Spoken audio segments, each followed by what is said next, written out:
right, all right, all right. We are back. It's another Friday. It is September 5th, 2025. I'm here with Art. I'm here with Kevin. Kevin's off site because he's a rambling, gambling, traveling kind of guy. Showman. Art and I are in our northern and eastern command centers.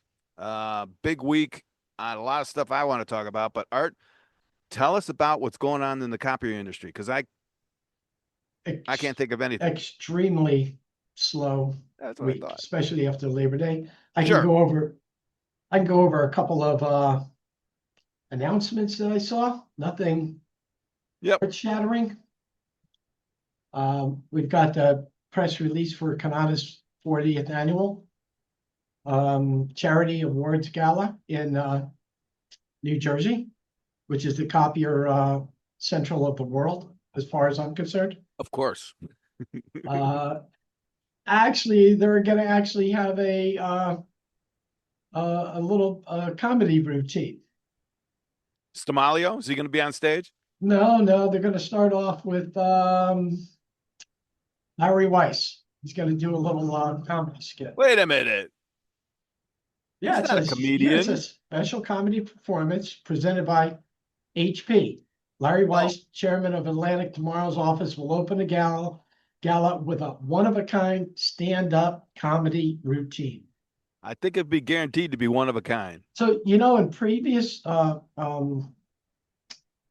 galas and events that they treated they had it more of a roast for the Yeah. manufacturers. Oh, But that kind of got away in the last 2 or 3 years. The roast wasn't as prevalent as it was in the past. So maybe this is going to be a new spin. I So like and it. yeah, I it think should be interesting. But we're going to be in Tampa at Twain yeah, Converge. we'll have an even more funner time. Which will be extremely exciting. So let's see what else.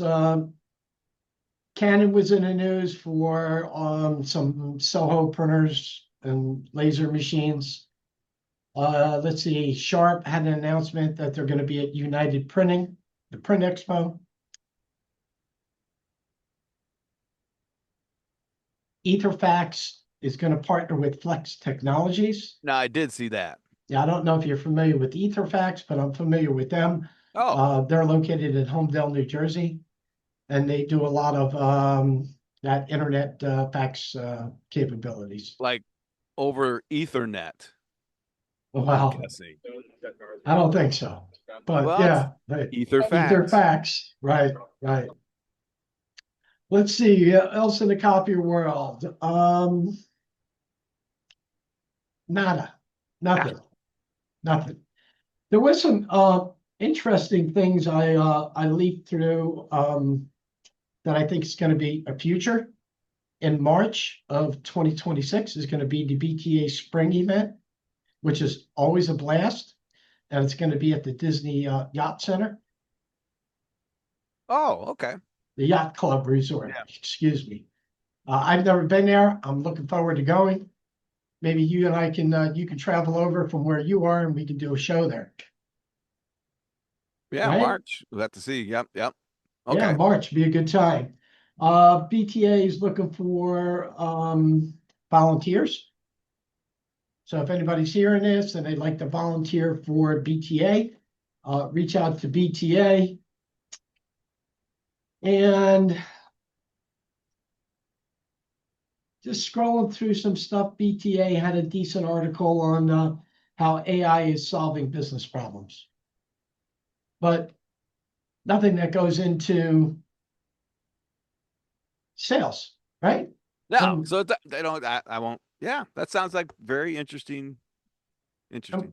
we're already doing it for Yeah. sales. So other than that, I think we can wrap up the copier end and move on. All right. I don't know if Kevin's going to be able to get in or if he's going to be oh, he's talking to someone. His mute is on, so Yeah, I that's know, fine. but he seems to be involved with something else. So, all right. I was going to give him a chance. All right, here we go. Well, Art, today, or was it last night, OpenAI made a couple announcements. Really? Now, yeah, see, perfect. So I happen to think they're stellar. I happen to think they're humongous. I happen to think They summarize everything that you and I have been talking about for a long time. Oh, Kevin, the satellite must have gone down. I'm sure he'll log back in. Um, so the first announcement was that in mid to late 2026, which probably means late 2026, OpenAI inside Chat GPT will have a LinkedIn killer. What?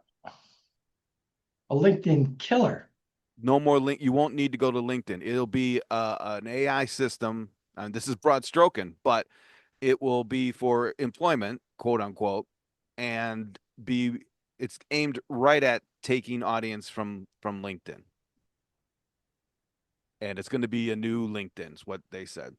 really? Now, yeah, now that's saying a lot. What it really means is it's just going to be a new place where people can, oh, well, A, I'm not alone with this, but I'll say it.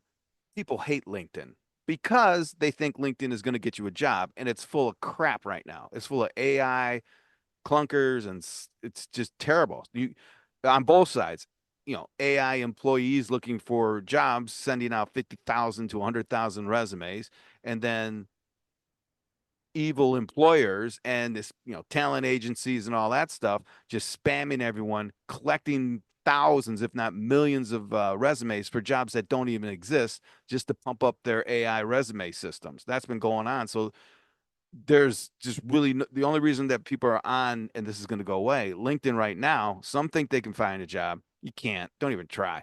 But it's now to share content back and forth. It is devolving into a social media platform for business. It hasn't been, in my opinion, hasn't been for employees and things like that for years. It's been, now it's finally recognized. So, and I don't have the details on it, but OpenAI, that's what they said. We're gonna bring to OpenAI the functionality that LinkedIn was supposed to be supplying. Okay. I like to phrase it that way because it's not an app. These aren't apps. Right? These are functions that are inherent in the LLM/AI. Did they say when? Mid to late 2026, which that's probably late 2026. Okay. Okay. Now, on the other front, they announced a quote certification program, which sounds innocuous. All right, great. And it's AI certification. It's an education move. It's a lot bigger than just like signing up for HubSpot to get certified on emails and stuff like that, or Right. Salesforce certified on how to enter in company names into a CRM, right? Because the certification process that they're talking about is AI at the base level, hitting up the teachers, education. They're going to go after the educators. They're going to go after that route. Right. And it was very similar. I got a parallel feeling when Apple first started bringing out their Apple IIe's and just giving them away to high school, so the kids would be learn how to work a computer in an Apple IIe, which worked great. And even some colleges had Apple IIe's, but when you got a job, no company used Apple, so it was interesting. But anyway, so there's a little parallel there, but the not the insidiousness, the leverage point is to make the LLM and AI an educator, Right. right? Starting with this AI, what do they call it? Literacy. Which, there's a whole bunch of stuff you can talk about that. But they're going to do that. So this is aiming right at the education industry, the industrial educational complex. So Having kids grow up with AI it's and LLMs. AI LLMs that the kids, which they already know, but teachers, educate it's the education system that is going to be realigned from K through 12 to higher ed.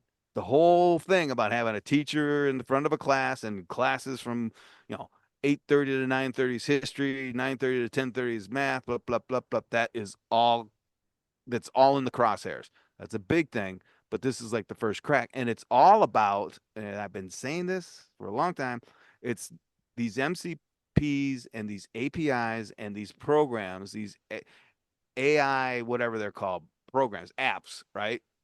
That's not the Right. way to go. It's going to be all this stuff inside the artificial intelligence, inside the model. There's not going to be a separate, CRM and AI, or there's not going to be HubSpot with AI built in. It's going to be the AI with the CRM functionality built in. But the big key is going to be for you. It's not a centralized CRM or a centralized thing. This is a big deal to me. I mean, so when we talk about recruiting and finding a job and going to LinkedIn, we go to LinkedIn, right? Right. LinkedIn is there. It's up in the cloud. It's owned by Microsoft. So now we are slaves to whatever they say, right? This big philosophical thing.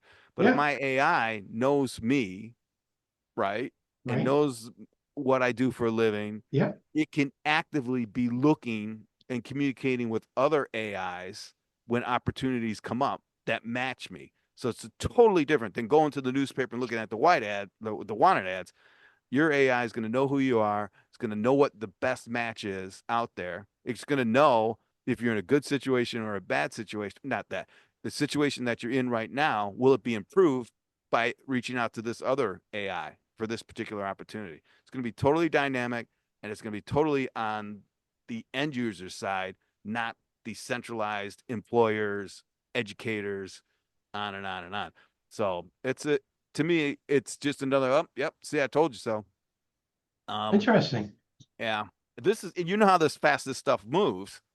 This is not the certification program, I think, is going to roll early next year. Right. And Yeah. if you, I yeah, just I just looked this up for the education and public sector rollouts. It's called OpenAI for Greece. Is that it? for what? Education and public sector rollouts, launching OpenAI for Greece Sounds to like bring Greece. ChatGPT EDU into secondary schools. Could be. It was announced yesterday. Yeah. And again, Open. I read one article and Yeah. then Yeah. that in on a show actually. All right. Yeah. It says OpenAI co-designs teacher training, just like you said, and Hmm. offers tech support. Hmm. Yeah, but Safety. Yeah. so think of this. Think of all those other companies, those little the cottage industry that was setting up to work with teachers, right? To train teachers on how to be AI literate. It's the Hmm. same story that happens every 12 or 18 months. These cottage industries get up, oh, I can use this AI. I can put together an LLM and sell it to teachers to teach them how to use AI. And all of a sudden in comes OpenAI with their humongous, like, well, why do that when it's going to be here? And guess what? It's going to be in your LLM. It's not going to Yeah. be something separate. Same, and the CRMs, I'm telling you, they got to be sweating because this thing is going to take over the CRMs. And there's also, this is weird. It was yesterday or maybe a day, well, sometime this week. I got wind of a guy who built his own LinkedIn on the LLM for himself, and he Yeah, started I just, think you mentioned that a week maybe or I so did. ago. Yeah, yeah. Well, so that guy's doing that, and I'm thinking, yeah, you can certainly do that. You can think. I go all the way back to Act and Maximizer and the old Rolodex on a computer programs. Could could certainly do that with. Well, hell, we're doing it. What am I saying? Yep. Yeah, I'm not filling out any forms or any screens. Wow. So we're So doing spreadsheets. I'm doing spreadsheets in the LLM. I'm doing Word. word processing in the LLM. Yeah. I'm Graphics. doing the graphics, which I haven't even touched, the imaging in the LLM Yeah. to sell, and it will write, emails, blah blah And blah. what we just did yesterday in the spreadsheet. Oh, market analysis. Yeah, we're already doing it. And then, oh, here's an even better thing. And I did it today. I didn't even think about it. So we're working on some projects, right? So we've been Yep. working on these projects for I'll call it 6, 7, 8 months. Again, what did I do? I forget what I did, but I didn't have to tell it what we did 6 months ago because it knew what we did 6 months ago. That's correct. And now I'm at the point where I don't even think about it as being a big deal. For instance, right now, what we do is I take transcripts from our shows and just, or meeting notes and just download it into the LLM, Right. right? Raw. Because now I know all that's in there. And then I might say, hey, summarize it, what happened, and if there's anything interesting, let's write an article. If not, but now I know it's in there. So if anything comes up in the next few months or whatever that we discuss that resonates with something else, it'll pull it back up. I'm being overly simple, but it has the knowledge there that we've done something like this before, and it happens and happens and happens. Wow. So yeah, I don't need a sales force. Holy crap. Yeah, I've got a funnel going. I didn't even think Yeah. about it because the funnel is a project. It's a conversation within a project.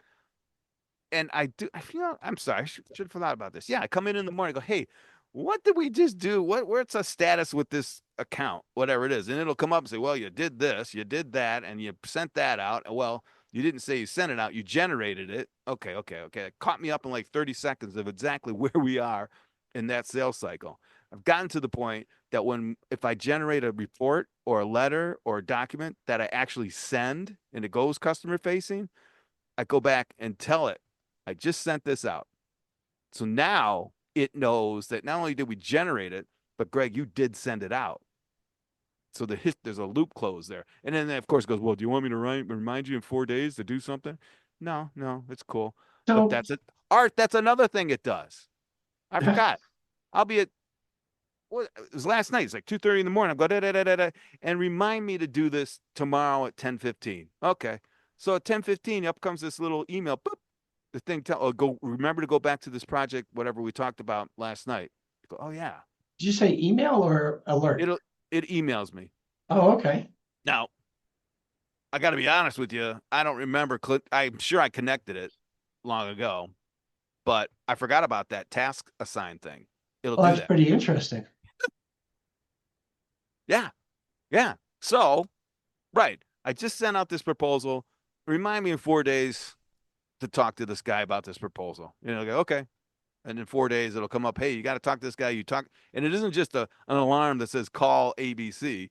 It says, hey, you reminded me to tell you to talk to them about this proposal that you sent out, and it'll bullet point it. Right. I didn't even think about that. See, I'm starting to take shit for granted, which is Mhm. cool. That means it works and the trust level is there. But yeah, It's a matter of time for CRMs. it is. I've been calling that for a while, and it's because the CRM has got to be all things to everybody. Right. Because But also, when isn't some of it about control? oh, a little bit. That's the one thing I can't get away from. The CRMs are centrally controlled, so management and corporate can manage their sales funnels. Well, corporate is changing. The idea of corporate is changing. I don't know whatever that means, but the centralized control is probably going to be decentralized. It's a wild time. I mean, you look at all the layoffs and people are freaking out. Well, yeah, you could do this on your own. I mean, we're a great example of doing stuff that not that long ago took a staff of 15 or 20 or whatever. What we just did What we just did, what 10 we've been minutes ago. doing. Yeah. I mean, and We this, we we we admitted we couldn't have done it 2 years ago no way. without the help of AI. No, no. And it isn't that mysterious box. I mean, I think the biggest thing to learn AI is to unlearn everything you've learned or were forced down your throat in the last 3 decades, especially when it comes to business on the infrastructure side. Man, that'll be tough for a lot of people. Oh, it's going to be terrible. And it's, you got to enhance your people skill, but You're I frozen? shouldn't say enhance. It's just going to uncover the people skills Got it. area and process and infrastructure for Understood. this guy widgets a month. Something's going to change there. We already know we don't need managers. We don't need micromanagers. COVID told us that. Didn't have to come in the office and punch a card to go do your document management or whatever that you could do on your kitchen table. So that took place. That mentality Mhm. is put in. The resistance that took place when the government, when the corporations demanded everyone to come in, they didn't ask. No one ran in, right? No one said, thank God I can drive 20 minutes a morning to go in and see coffee and talk about the Super Bowl and all that. No one ran back to the office. Very few people. So they were forced back. Absolutely, I agree. It's so crazy. And then you throw AI, which I think I went back and saw maybe my first interface that was public with AI was like December 22nd, 2022, which I guess was just a month after it came out. So we've been doing it since then. It seems like that's a lot. It's only been 3 years, right? Yeah, Three it's not years even since. three. It's not even 3 years. No, two-ish. Wow. Anyway, And we only so started this robotics thing back in April.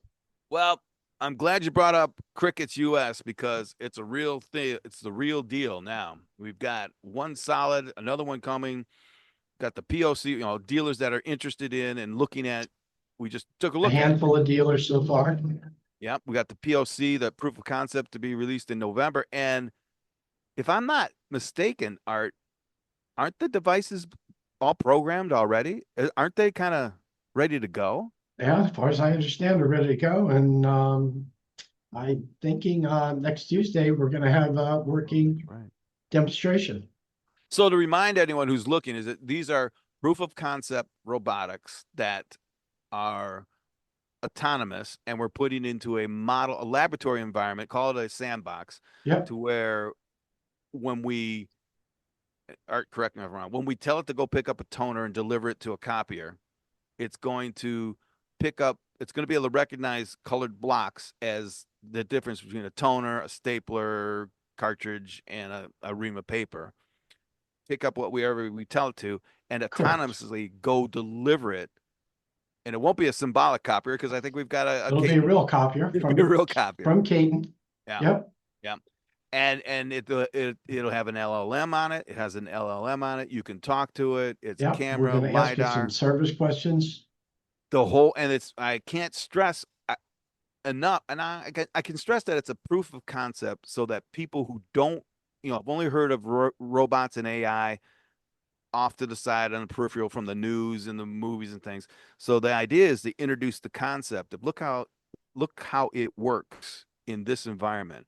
This isn't science fiction, and because between the time we started that project and today, we've got solid, real live robots that work in offices, that work in, oh my gosh, they carry 300 pounds worth of batteries and tires in Hmm. dealerships. They're actually doing that right now autonomously. These things are rolling around all on their own, right? And that market is, it's, how do I say this? If ever there was a green field, if ever there was a wide open horizon, it's that one right now. And I feel kind of bad talking about it right now because no one in our industry is as hard at this robot thing as we are. And they're That's all correct. talking about, everyone's talking about AI, which is important. But when we put them both together and embody the AI, that's more than bleeding edge. And it actually works. Our whole idea is to help the channel with Hey, this. hey, Greg and Art. So I'm sorry Right. about that. I'm at an API World in Santa Clara here, and I was literally just talking to somebody, and they said, what's the scanners and the robots? What's the connection? So I kind of told them, we're just trying to unify connectivity and protocol to communicate to all IoT devices, including robots. Right. So they immediately got it, and they said, oh, like an inventory control system. So, so then they told me the use case of, oh, I get it. The robot's going to repair this machine, right? So they made that connection, Yep. and I said, yeah, that's the whole idea. We're going to have, the machine has some, it's running low on toner or staples, and then it dispatches the robot. The robot goes gets it in the supply room. It takes it out of inventory. There were inventory ISV application takes it out of inventory, goes and repairs it, reorders it. So that whole workflow can be totally automated from these different scanners, printers, MFPs, and the robots. So I've been here these 2 days kind of just evangelizing this with Sign and Twain Direct and stuff. But Hmm. does this make sense? And I'm telling you, robotics and AI to AI agents is all the world. So Yeah. if it is happening and people want it and they're going to buy it, so it's a matter of what kind of solution is the industry going to offer, and it's all over the place. They get it, right? This is API world, and there's a lot of proprietary APIs, Right. but everybody wants standardization. Okay. They're not going to go to, I'm not going to mention the vendors, but there's big vendors here. And nobody wants to use proprietary stuff. That's what I keep hearing, right? So standardization and connectivity is super important. So just quick update Yeah, from my side that's here. good. I'm really glad that you're there with eight, and I'm glad you have your headphones on because you probably missed what our first conversation started off with, the announcements from OpenAI in their, bringing to market a LinkedIn killer and then a education program that circumvents existing education infrastructure. They don't say it that way, but it does, right? It's going to replace teach anyway. But the conversation we had was the communications is an instant in time because APIs and even MCPs are going to go away. So don't tell that to them. But their lifespan is on a blackboard somewhere because it's all going to be built into the AI. Now that could take us 20 years to get to, or it might not. But right now, because what brought this up was we were talking about how this education training certification program that OpenAI is building just squashed out hundreds of these small little firms that were building APIs to work with the LLM to educate teachers. Gone. Just, yeah, that's nice. Gone. And you know, he even brought up the idea that the CRMs, the HubSpots, the Salesforce, they've got AI built in, quote unquote, but they don't, nobody realizes that the LLMs and the AI are learning how to be a CRM by working with the CRMs and how to do it better. So it's just a I mean, Salesforce is tripping. They're all going down too, which is interesting. It's a crazy world. Yeah, you see, the investment money is going from software as a service, which was all the rage, Right. to AI Yeah. because you're not going to need a line of business application any longer, right? So SaaS is dead. SaaS, I mean, I say it all the time, but SaaS is gone. And the next thing to keep an eye on is the hardware. Because what's happening, I think we talked about blockchain, the apps, they're not apps. I shouldn't say that. The AI is going to be in everyone's hand, right? So the processing, lots of it's going to be done right here as opposed to up in the cloud then back down because it's going to be mesh to mesh, point to point, and it's going to have to be secure. So that's where the blockchain comes in. But the processing power and the batteries aren't that good, aren't as robust as they probably will have to be to in our palm. So there's still going to be a lot of processing up and down and all. So the communications thing. But watch the chips. Watch who's investing in chips. That's where it's going to happen. High Well, speed chips with low energy. you know what? That was just that's interesting. You mentioned that because when I pulled up what OpenAI working on,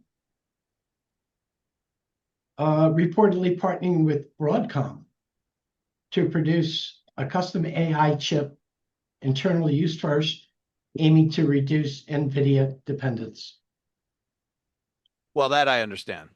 Yeah. Yeah. First production targeted for 2026. Okay. Yeah. yep, Broadcom, and we're also working with Risk V International. So Risk V is a open source. I mean, the hardware chip itself is not open source. You got to buy it, but you could buy, like you said, right? You can buy a low cost, a very powerful chip, but the programming language to program those is the Risk V secret sauce. So instead of using a proprietary Intel, AMD, Broadcom SDK, you can use an open source to program those chips. So exactly. So programming chips and putting more stuff on the edge helps reduce energy consumption too. So it's not only efficient, more secure, but helps the environment because we're sucking the energy like you can't believe, right? So So got it. would all these chips work together, or would there be a choice? NVIDIA, Risk, or what AI and Broadcom is doing? It's going to be a plethora, a cornucopia. It's going to be like the old days when there were multiple types of chips. And the architectures, here's the challenge I see though, with So anyone who's coming out now with a new architecture or a architecture is still based on the DOS processing architecture, an AT bus, a high-end bus, whatever. With the NVIDIAs were totally different, right? So and they can't duplicate the NVIDIA. So I think the government owns 10% of Intel right now, I think. Yes. Intel is still Intel. They still process the same way. The wafers are made to be Intel processing, AMD processing. Those are standards. Windows processing, where the reduced instruction set was more math and all that stuff, design. That's cool.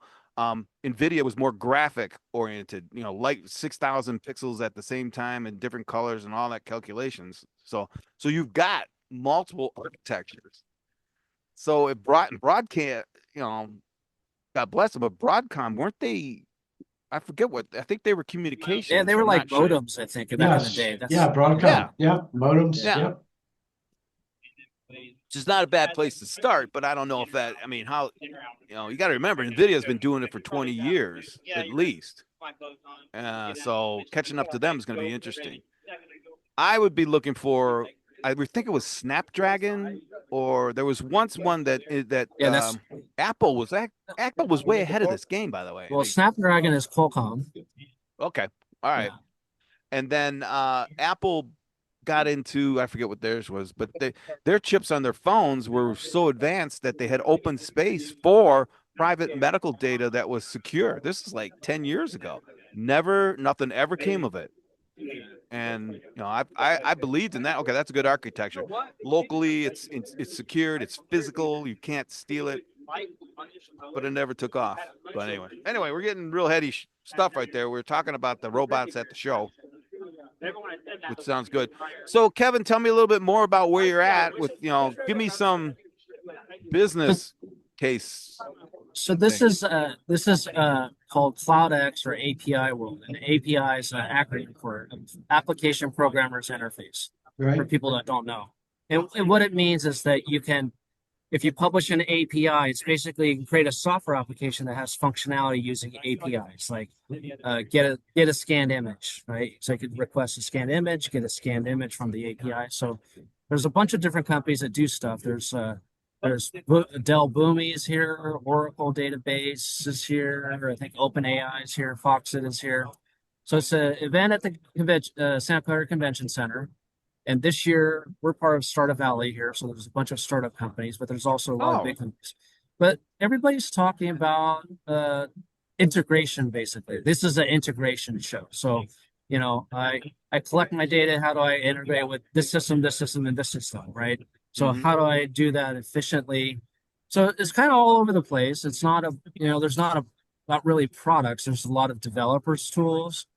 So it's perfect for like what I do at P3 and the Twain Working Group, because that's what we offer is developers tools to integrate scanning and robots eventually.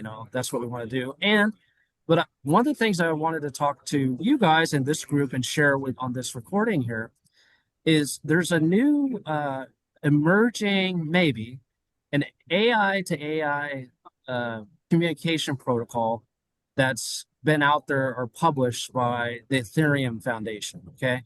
So this gets really technical stuff. But the point is that you have AI agents, and it could be a software application that's an AI agent, or the robots. They are AI agents. Okay. So if you want robots, and like I said, this person that just came to our booth actually articulated a case where he wants robots communicating to inventory systems, which is a software agent.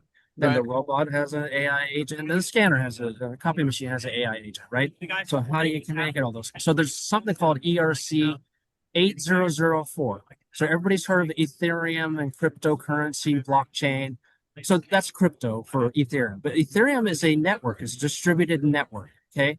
And what they're thinking about, I think my understanding is this, is that we can use that existing network, and Ethereum is a trusted network because you're doing, financial transactions. So it's got to be trusted. So it's already a trusted network. Why not use that and leverage what they're doing with the Ethereum blockchain to have robots and AI agents communicate on this network? So when I read it, I was like, oh, that's pretty logical, right? You would think that's cool, right? So they've published a paper. They're looking for comments and looking for people to opine and say it's good, bad, I'm not going to do it. There's whatever it might be, right? It's kind of a new thing.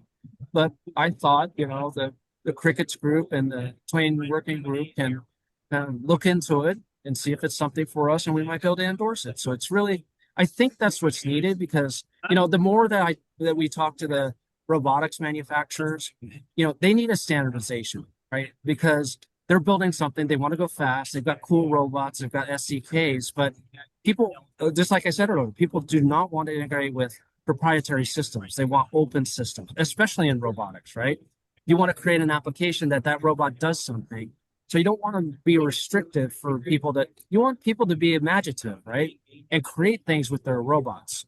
So that was a long-winded way of saying, Greg, there is like everybody that stopped by and wants to do something or another, right? So, but there's API vendors, storage vendors, hosting vendors, platform vendors. That's pretty interesting. So if you got a robot, you're a company, and let's just say you're a car dealer, all right? And you've got a robot in there that delivers, whether it's tires or batteries or stuff people don't want to lift.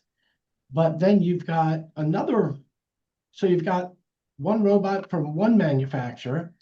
However, I've got some other robots in my office that are doing other things. That's Right? right. So maybe we have an office resupply robot, maybe we've got a cleaning robot, but they're from different manufacturers. So at some point in time, if you don't have that cross communication, there's a good possibility they're just going to bang into each other. Or Yeah. I mean, it's deja vu. It's parallel to the old days of hardware not talking to any other hardware but its own hardware, right? Oh, well, the DCAs. correct. Oh my Yes. gosh. Yes. Yeah. Yeah, I mean, Xerox or whatever. I'm going to pick on So Kyocera. Kyocera said they had an MPS program that can monitor all the machines on your network as long as they are Kyoceras. So Right. different robots would be able to know the tasks, different manufacturers' robots would be able to know the tasks and I guess the track of those robots, and then automatically work around them. Yep, that's one thing. But you guys mentioned it before, is inventory control, right? So if they go out, if the robot pulls two batteries or whatever it is, right? Well, right now the human pulls the battery off the shelf and maintains the inventory control on that. Correct. But Right I can now. see where a point where it'd be nice to have some sort of asset, we'll call it asset management as opposed to inventory control, that the robot would be able to report back to a different application. And now that's where I'm guessing it would need an API right now. Oh yeah. So wow. Yeah. So if you wanted to measure how many steps my robot took, it's got to communicate that back. So, right, Kevin? So it's got to, and if I want to put it into my ERP system for some reason, or yeah, if I wanted to get how much usage was out of that robot that I sold and I'm now servicing, I have to have that communication Yeah. conduit open, right? Are we tracking? And again, like going back to the imagination of developers, right? So if you want to monetize the robot, like instead, maybe it is the number of steps it uses, or the amount of things it moves, or the weight of the stuff. You Or can monetize tasks. it. A task, right? So there's different ways because these things move. Copy machines don't move, right? Right. But robots do move. So you can monetize, and if you just monetize in different ways, then you can get a really low price but sell a lot of it, right? So but collecting all that data is the important thing. Then how you want to monetize it. Like the way that they're monetizing AI is tokenization right now, right? And there's a big long list of ways you can tokenize it, right? The amount of time consumed, the amount of bandwidth, whatever, the amount of words, I don't know. But there's a list you can monitor, and that's how these LLM companies are monetizing the AI. But you could do the same thing with robotics as long as you have the data, then you can measure the data, number of steps, the mileage it has, the weight, right? So, but if you have the data, then you could do stuff with it. So Right. so creative people like you, Greg, can come up with a kind of crazy monetization model that fits the customer needs, right? So say, hey, customer, right? maybe it's not weight, it's the amount of steps, the task it does, right? Well, So I'll tell you what, there are two things that falls into that. I was talking to a guy yesterday. You'll love this one, Art. I was talking to a trainer, a, a good sales trainer that I've known personally. I didn't know he did this. And I was telling him about, how I was just kicking around ideas. Well, how the hell would you train a copier rep to sell robots? Right. right? And he goes, well, unbeknownst to me, or I had forgotten, he had been in the business. So he knew about document management, and document management is all about workflow. Well, yeah, it is. Well, your robots are about the real workflow. So you're going to your rep is now going to impact organizational workflow at the human levels, like, as opposed to the digital level. So he was able to make that connection fast. It's like, yeah, you're right, because you just what you said. If the workflow isn't just digital, right? That's what I was saying. God, I forgot all about that. It is operator A goes to section B and does this and this. That's where workflow came from. Like when they were building, Model Ts, that was a workflow. So now, although it's robots, we're still impacting workflow. That was his whole point, which is kind of interesting, kind of where you were at with what you said. But yeah, Greg, I just want to just say another thing about the dealer channel hmm is that there's a lot of technical people at this show, right? But when it comes to, and it's been very rare that I talk to a person that can like understand the business value. So that's where the dealers come in. It's that you need to be able to articulate that, and not a technology. Oh, cool, it's whiz bang technology, but yeah, the business value of the workflow, right? And then observe the existing workflow and how can I make it better with technology, right? right. So the dealers are needed, right? It's not the manufacturers and the API companies. They don't understand it. They're disconnected from their customers, quite frankly, Right, right, I right. agree. And I yep, agree. yeah. Dealers are the best avenue. Mhm. And if dealers make the investment, even into a small, inexpensive robot, you train it to take care of those mundane tasks in your dealership first. And like Kevin, like you mentioned months ago, you end up owning the IP, right? And then you can train that robot to do repetitive tasks, new tasks, and you're continuing to build your IP and owning your IP, which then at some point in time, when you get your first humanoid out there, you can reap the benefits of that IP. Yeah, it's a whole nother world. You nailed it. Yeah. Yeah.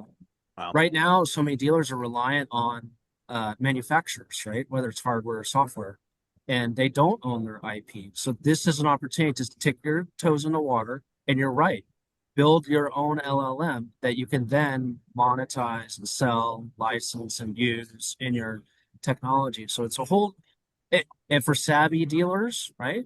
Just think creatively, and there's a whole new opportunity out there.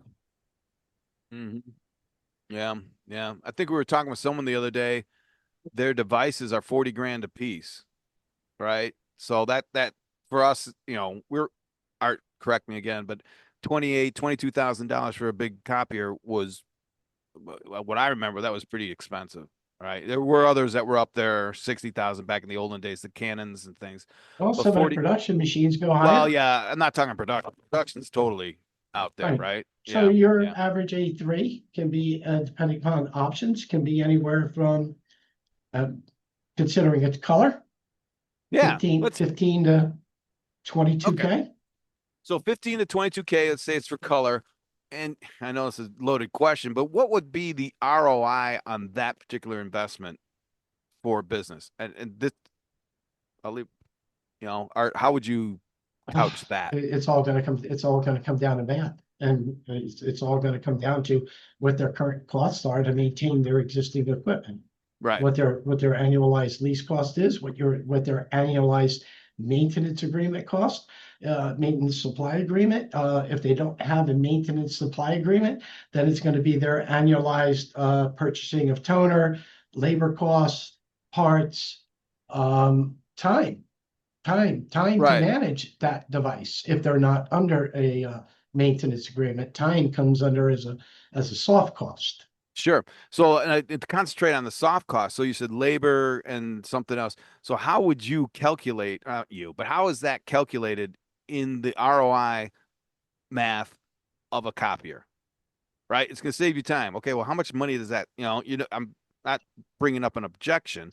I want to hear how we address that. So this goes back to when digital copiers first came out, Okay. right? Yeah. One of the biggest benefits is that was scanning, Okay. right? And in order to get a document into your file cabinet, you had to physically make a Okay. copy, go to the machine, take the time, make the copy, right? Once you made the copy, right? Then you had to get it into a make a file jacket, Right.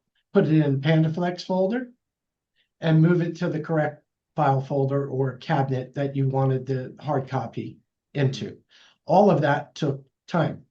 Right. So you could actually, when you're doing your discovery with your client, say, well, how much time is this taking you? How many file cabinets do you have? And I can see right now, it can probably take, by the time you copy it and get the PandaFlex folders and put the little label on it and put it in there, maybe it could take 10 minutes for every single document that had to be manually stored.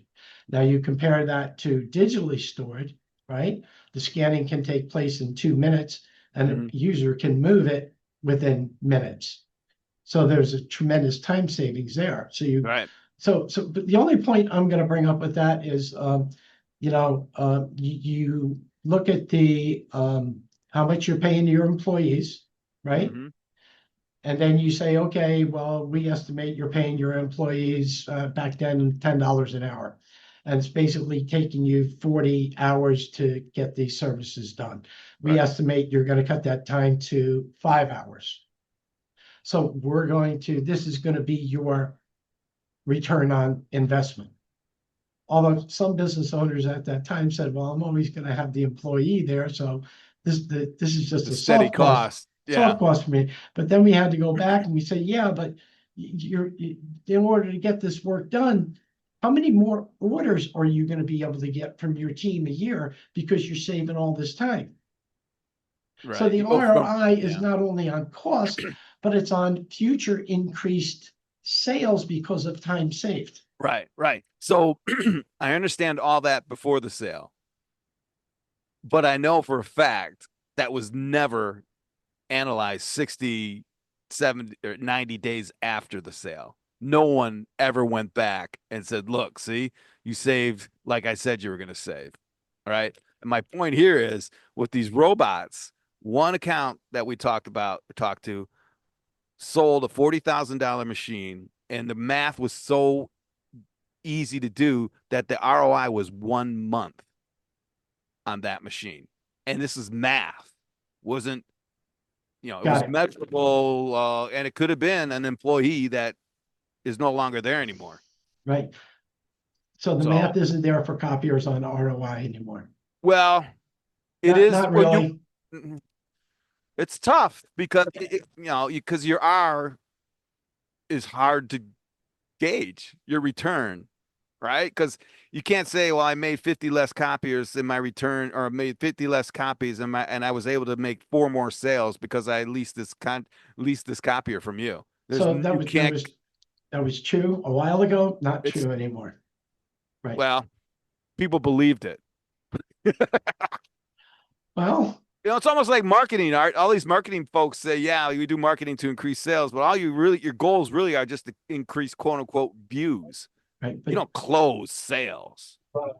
No But marketing guy closes sales. The sales guy closes it. So the correct. marketing campaign should be compensated on how many increases in sales can be directly connected to the marketing campaign. And they can never do that. You can never do that because you don't know if it came in on a web lead or Right. whatever, right?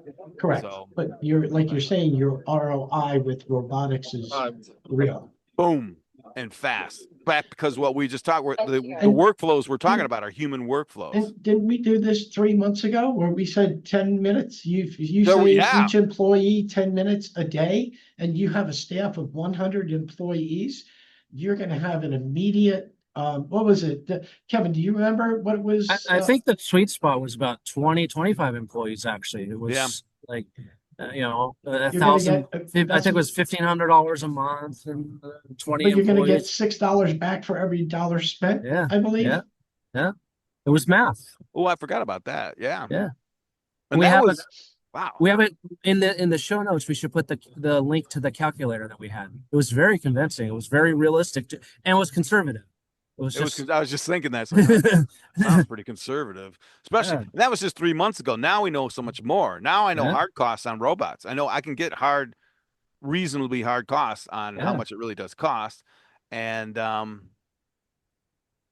yeah, I mean, measuring an ROI on a yeah, physical asset that performs physical yeah, tasks is a yeah. lot easier than trying to measure ROI on a digital process. Absolutely. Wow.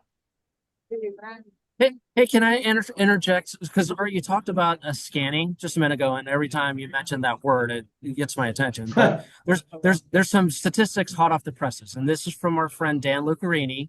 He's at a company called Deep Analysis, and they're Okay. a research firm. And Dan did a survey with AIM, which is the Association for Intelligent Information Management. Yeah. They did an IDP survey, and this was the two data points that he sent us a message that he wanted us to share. He said it was even surprising to him. He said 61% of IDP still has paper in it, and IDP is for intelligent document processing. Yeah. So you could do IDP on an existing PDF images, for example. So that's a way that's already electronic. But he's saying 61% in his survey says still paper-based scanning. Okay, so that's number one. So that's kind of interesting. That paper's still there. That's the thing. Then the Well, second, which is even more encouraging, actually. Now you can look at it two ways. It said 48% expect paper processing will increase over the next 12 months, and Said 48%. 48%. 48%. Let's call it Okay. half.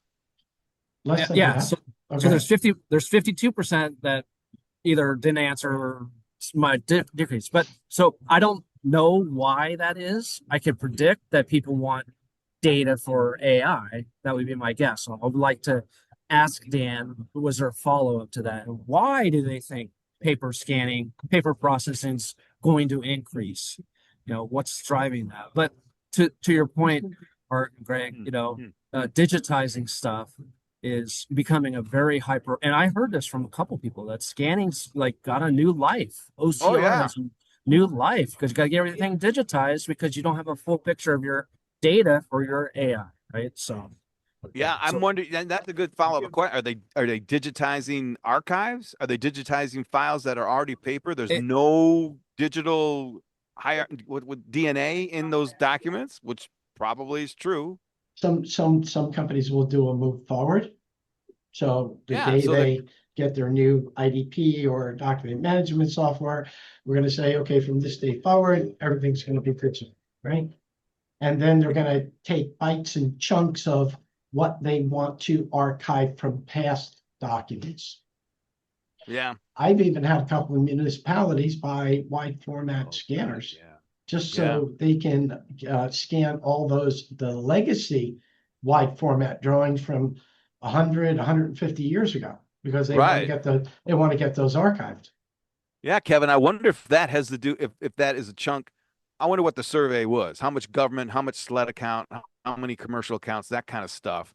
And then I'm always cautioned when they say, "What do you think?" The survey is, "What do you think?" There's no, I mean, that's okay.